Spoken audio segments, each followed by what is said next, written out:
오늘 함께 볼 하나님 말씀은 창세기 37장 12절에서 36절까지 말씀입니다.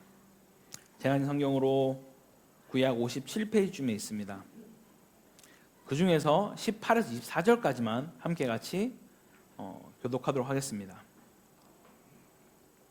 다 찾으셨으면 한 절씩 교독하고 마지막은 합독하겠습니다. 제가 먼저 18절 말씀 읽겠습니다.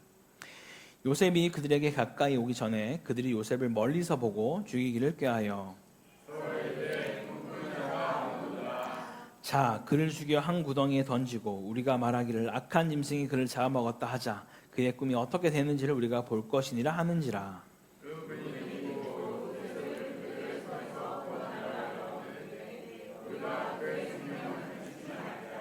르우벤이 또 그들에게 이르되 피를 흘리지 말라. 그를 광야 그 구덩이에 던지고 손을 그에게 대지 말라 하니 이는 그가 요셉을 그들의 손에서 구출하여 그의 아버지에게로 돌려보내려 함이었더라.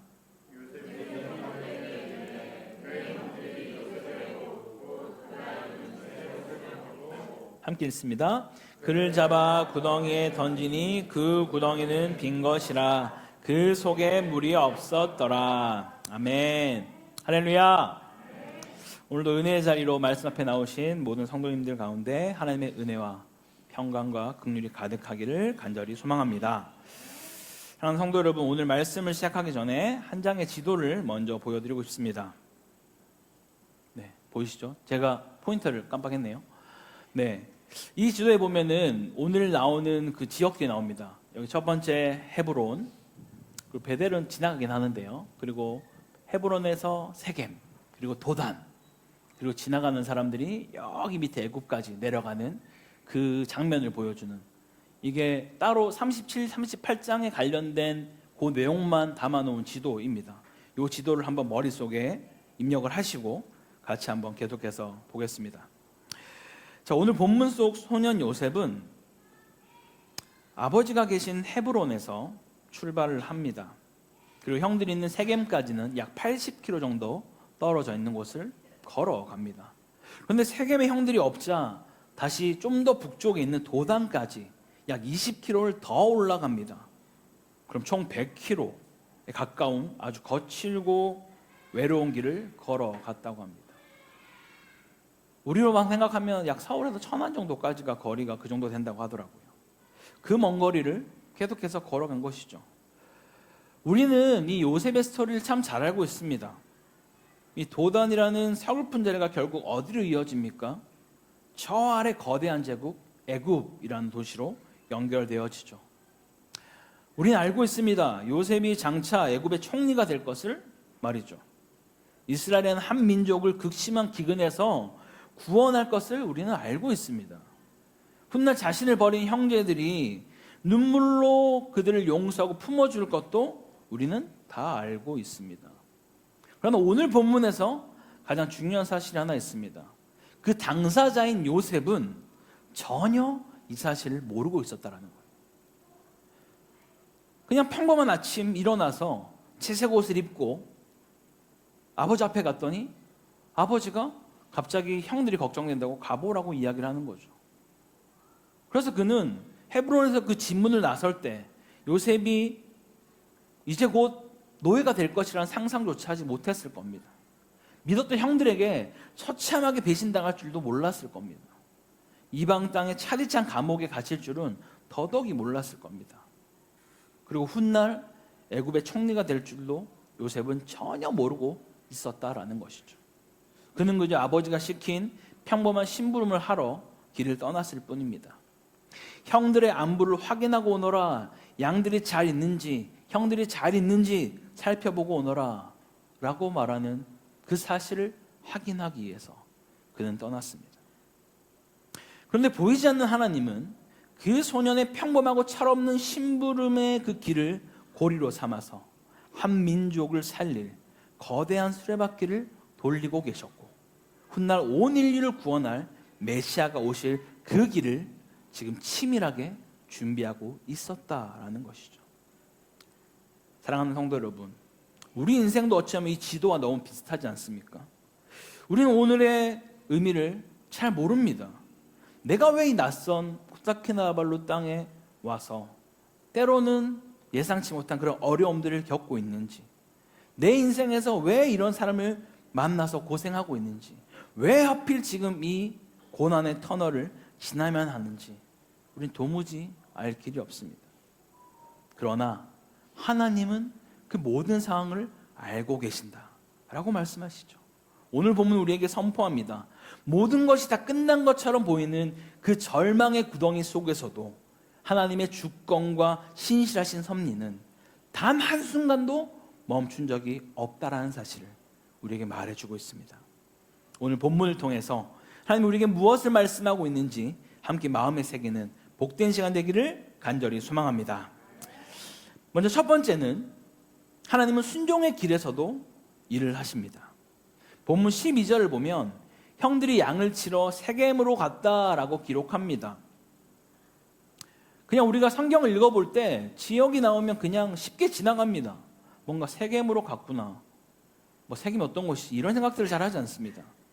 여러분, 근데 세겜은 이 야곱 가족에게는 그냥 평범한 목초지가 아닙니다. 좀 오래전이지만 우리가 한 2월달쯤에 했나요? 2월보다 더 전이었나?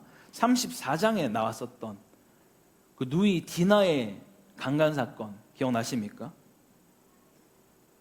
야곱의 집안이라면 정말 치를 떨어야 하고 그쪽 방향으로도 쳐다보진 않겠다고 말하는 그런 만한 지역이 세겜인 것이죠. 자기의 여동생이 강간을 당했던 끔찍한 장소가 바로 이 세겜이었습니다. 그리고 분노한 오빠들이 시몬과 레위가 그 성읍의 남자들을 잔인하게 전부 다 몰살시켜 버렸던 그런 장소였습니다. 주변의 가나안 부족들이 야곱 집안을 향해서 칼을 갈며 증오하던 곳, 언제 보복을 당해도 전혀 이상한 곳이 없는 곳이 바로 이 세겜 땅이었다라는 거예요. 그러니 아버지 이 야곱의 마음이 얼마나 걱정되고 염려가 됐겠습니까? 혹여라도 형들이 그곳에서 양을 치다가 그 가난한 사람들 해코지를 당할까 봐 걱정했던 것이죠. 아마도 밤잠을 설쳤을 겁니다. 그래서 야곱은 자신이 가장 아끼는 그 요셉을 불러서 보내는 것이죠. 그 위험한 땅으로 가라는 그 아버지의 명령에 요셉이 지금 어떻게 여러분 반응하고 있습니까? 13절 하반절에 이렇게 말을 하죠. 요셉이 아버지에게 대답하되 내가 그리하겠나이다. 여기서 우리는 요셉의 중요한 정체성을 볼 수 있습니다. 분명히 지난 주 우리가 함께 봤던 37장 1에서 11절 내용을 보게 되면 참 요셉은 철없는 철부지 같은 아이였습니다. 눈치도 없고 교만하여서 자기의 옷을 자랑하며 자기의 꿈을 그렇게 형들 앞에 마음껏 자랑했던 그런 아이였습니다. 그런데 한 가지 분명한 사실이 있습니다. 분명히 본인도 형들이 자기를 싫어할 거라는 내용을, 그 느낌을 아마 알았을 거예요. 근데 그 멀리까지, 아버지의 그 바운더리가 없는 그 먼 곳까지 가러 가는 그 말에 아버지 사실 제가 형들이랑 사이가 그렇게 좋지 않습니다. 혹여라도 제가 거기 갔다가 큰일 나면 어떡하죠? 라고 말할 수 있지 않겠습니까? 근데 지금 요셉은 아버지가 가라고 하는 그 말에 순종합니다. 가기 싫었을 수도 갔고 위험해도 갔습니다. 심지어 세겜에 도착했는데 형들이 보이지 않아요. 얼마나 좋은 핑계입니까? 세겜에까지 갔어요. 80km 고생해서. 안 보입니다. 아무리 찾아봐도 방황하면서 아무리 찾아봤지만 보이지 않아요. 그럼 보통 여러분이 어떻게 하겠습니까? 돌아가서 아버지 제가 정말 세겜 곳곳 뒤졌는데 찾지 못했어요. 그래서 돌아왔습니다. 라고 말하기 좋은 핑계잖아요. 근데 때마침 어떤 한 사람이 나타나서 왜 뭐 방황하고 있냐고 말해서 자기 형들 찾고 있다고 얘기를 하니 너희 형들 저기 20km 떨어진 도단에 있어 라고 말을 해주는 거예요. 그래서 결국 20km를 더 올라가게 되죠. 맡겨진 대가를 끝까지 치르며 순종하고 있는 이 요셉의 모습을 우리는 볼 수 있는 것입니다. 성도 여러분, 이 장면에서 우리가 기억할 것은 하나님은 뭔가 완벽한 조건과 인격을 갖춘 영웅을 사용하는 게 아니라는 거예요. 정말 부족하고 교만하고 철없고 눈치 없고 이런 사람이라 할지라도 그렇게 순종하는 그 걸음을 주님께서는 귀한 역사로 바꿔 가신다라는 것입니다.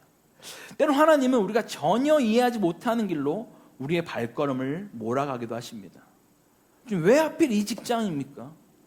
왜 하필 나에게 이런 배우자를 만나게 하셨습니까? 왜 나에게 뜻하지 않은 질병과 실패를 지금 허락하십니까?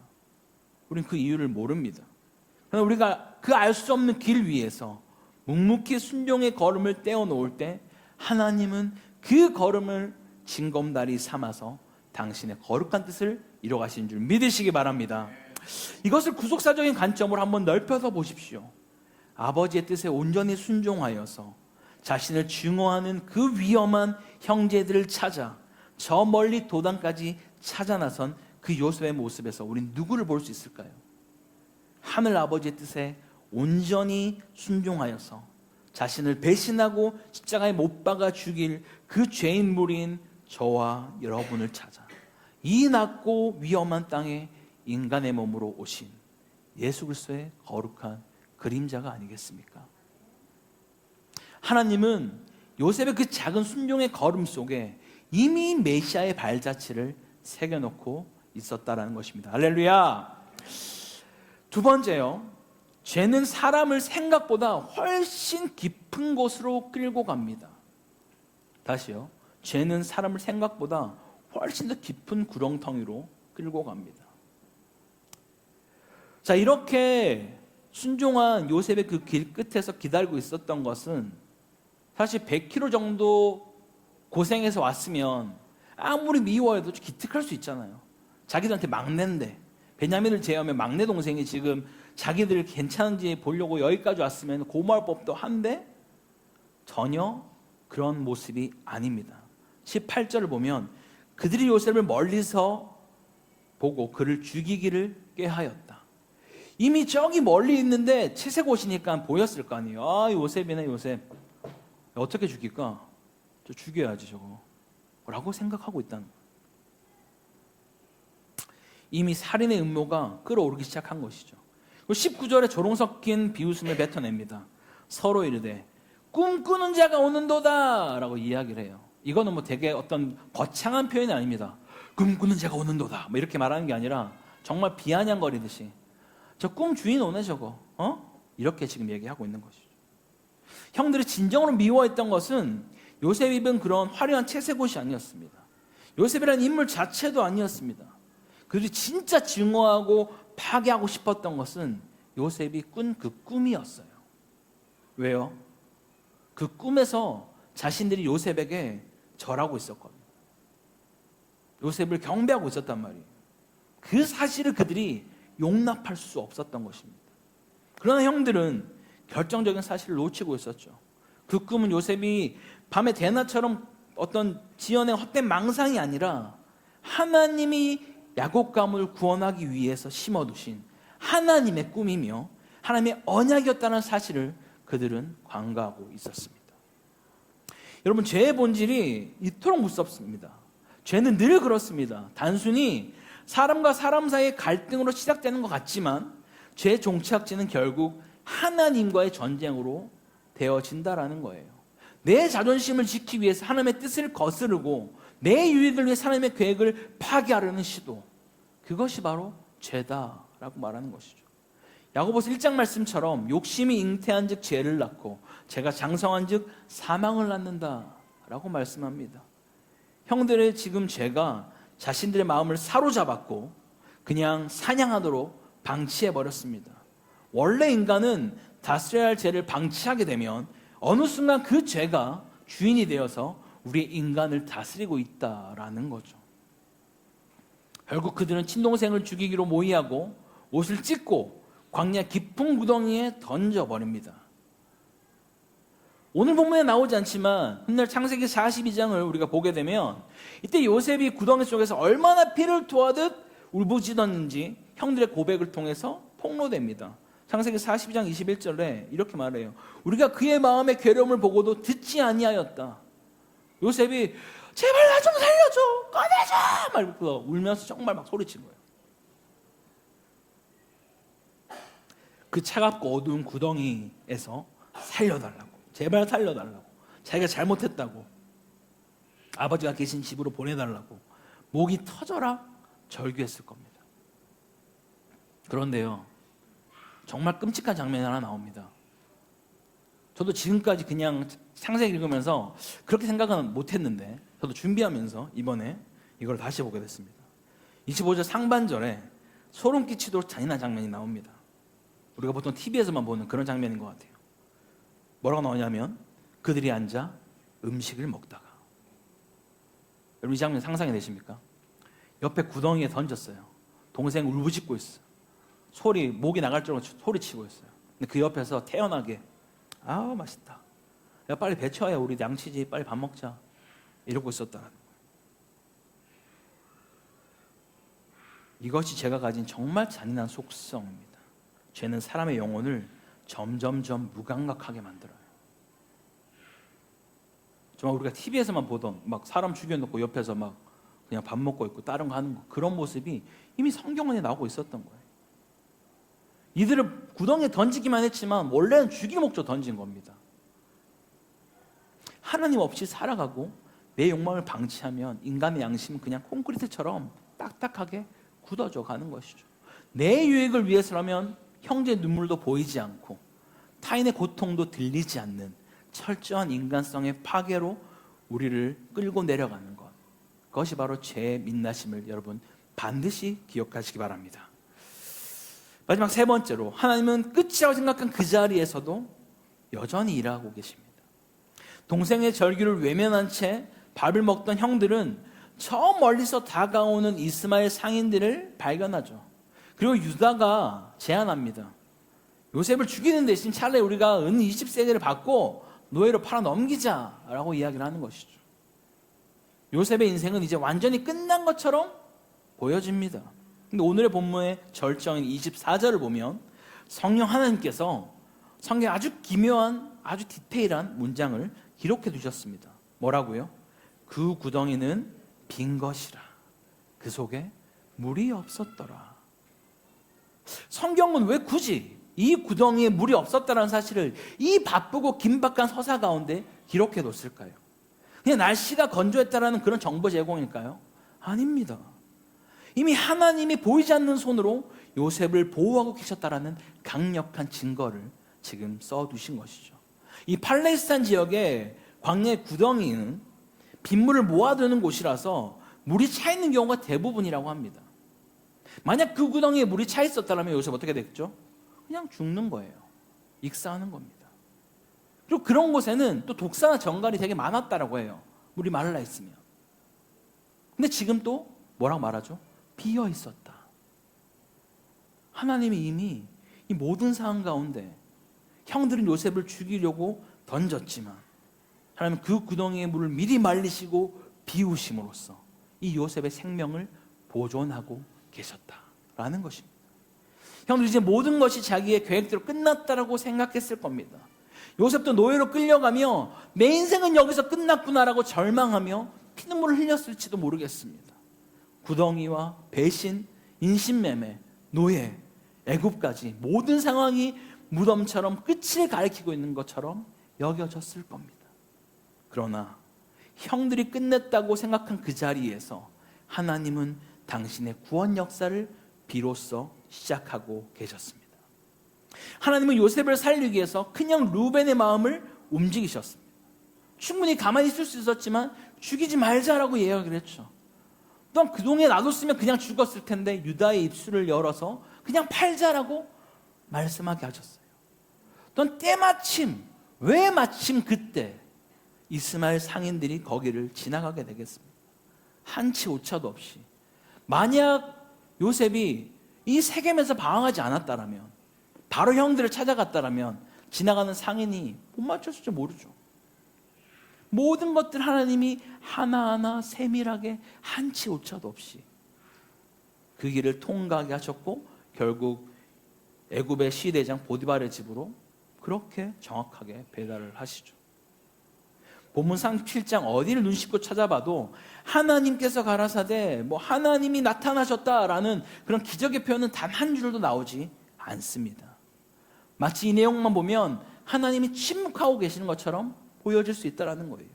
그러나 하나님의 모든 이 장면마다 하나님은 모든 인물의 등태장마다 그 배후에서 가장 바쁘게 움직이고 계셨다라는 것이죠.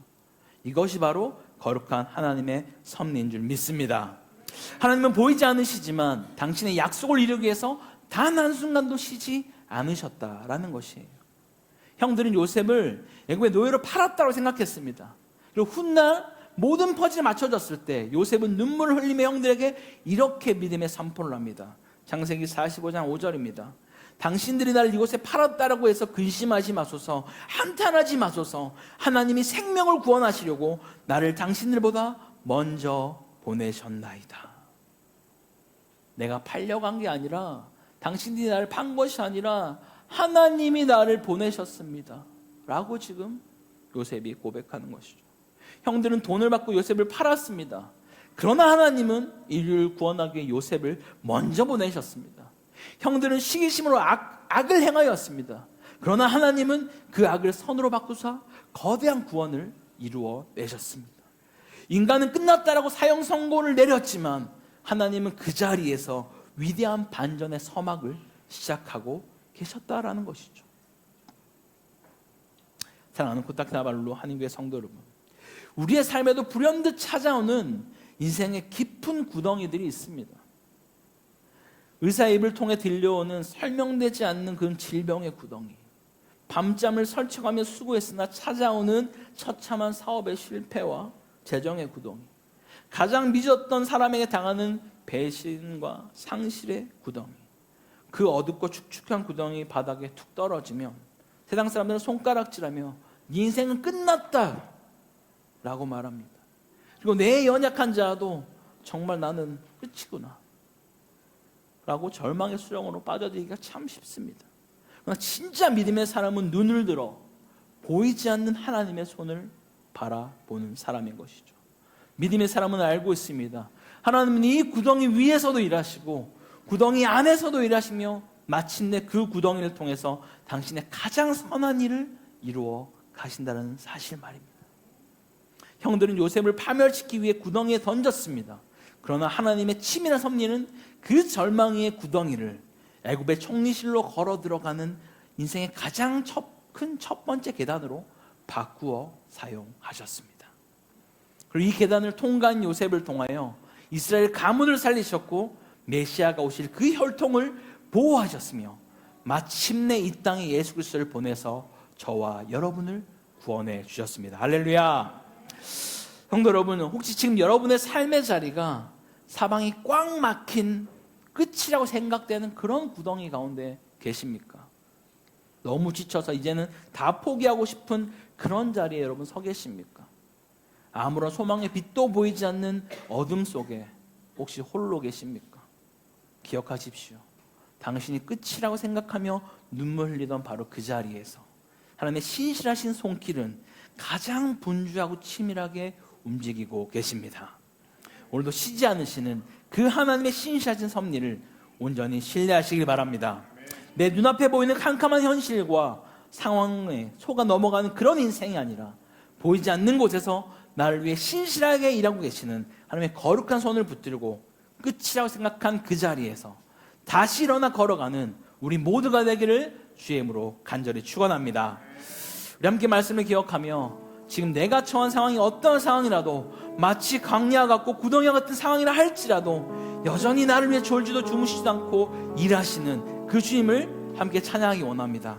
우리 함께 주가 일하시네 주님 앞에 올려드리겠습니다.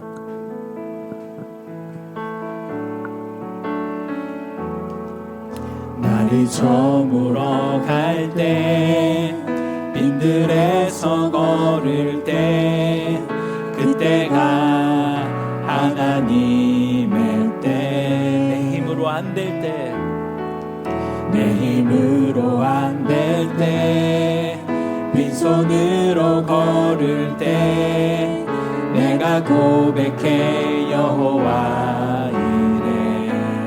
날이 저물어 갈 때 날이 저물어 갈 때 빈들에서 걸을 때 그때가 하나님의 때 내 힘으로 안 될 때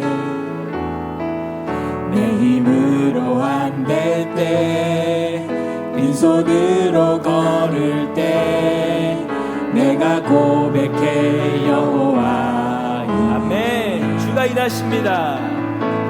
주가 일하시네. 주가 일하시네.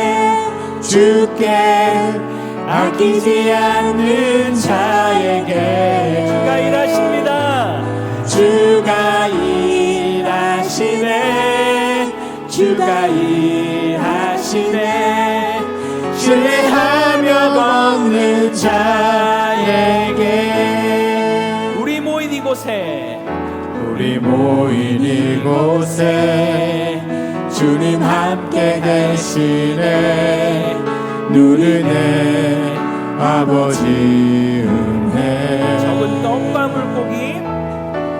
적은 떡과 물고기 내 모든 걸 드릴 때 모두 고백해 여호와. 다시 한번 찬양합니다. 우리 모인 이곳에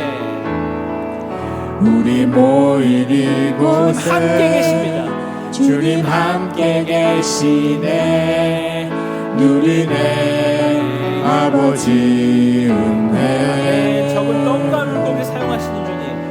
적은 떡과 물고기 내 모든 걸 드릴 때 모두 고백해 여호와. 주가 일하시네. 주가 일하시네.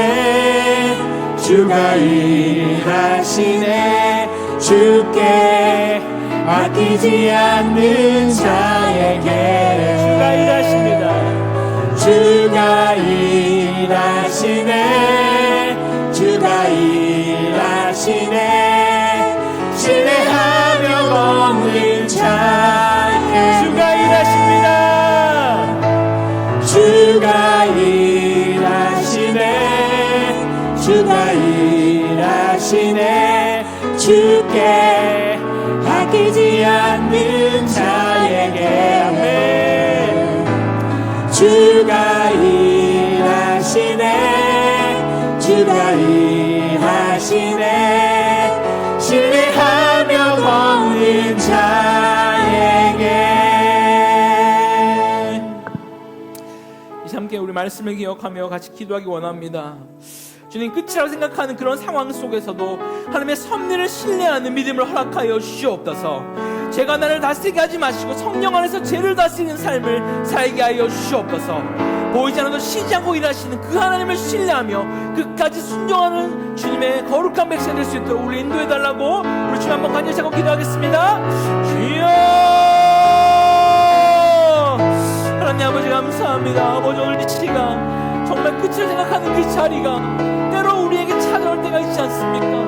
때로는 우리의 관계 속에서, 때로는 재정 속에서, 때로는 건강 속에서 정말 아버지 앞이 보이지 않고 정말 너무나 절망 가운데 있는 그런 상황 속에서도 여전히 신실하게 일하고 계시는 그 주님을 신뢰할 수 있는 그런 믿음을 우리 가운데 허락하여 주시옵소서. 어떠한 상황 가운데서도 쉬지 않고 일하시는 그 주님께서 나에게 가장 좋은 길로, 완전한 길로 인도하신다는 그 사실을 우리가 믿음으로 고백하게 하시고 그 주를 붙들 수 있도록 인도하여 주옵소서. 때로는 제가 우리를 다스리려고, 우리를 집어삼키려고 다가올 때가 있습니다. 우리의 정말 그 못난 마음, 정말 분노의 마음들이 있을 때 그것에 지배받지 않도록 우리를 붙들어 주시고 죄를 다스릴 수 있는 그런 삶을 살아낼 수 있도록 주여 인도하여 주옵소서.